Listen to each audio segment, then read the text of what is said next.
મારું નામ વાઘ કાળુભાઈ કથળભાઈ, ગામ રામપરા, તાલુકો રાજુલા, જિલ્લો અમરેલી. આજે અમારે તારીખ 10/6/2024 ના રોજ અમે મગફળીનું વાવેતર કરવા છે. મગફળીની ગિરનાર 4 વેરાયટીનું વાવેતર કરી રહ્યા છીએ આજે.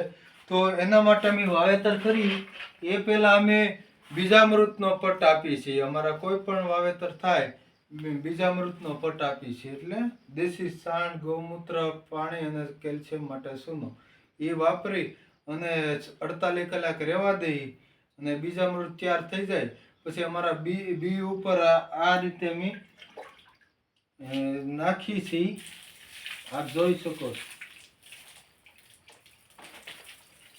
બીજામૃતના ફાયદા: કોઈ પણ પાકને બીજામૃત કરવાથી બીજનો અંકુરિત 100% જેવું થાય છે અને બીજમાં ઉગાવો પણ જલ્દી થઈ શકે છે અને બીજામૃતથી આપણા પાકને મૂંડામાં પણ નિયંત્રણ આપે છે. તો દરેક ખેડૂતોને મારે કહેવાનું કે એગ્રોના પટ આપવા એની કરતાં ગાય ગૌમૂત્ર સાણનો પટ આપવાથી બીજ પણ અંકુરિત થાય, ગાય પણ બસે અને આપણા ખેડૂતને ખર્ચ પણ બસે. અસ્તુ. જય ગૌ માતા.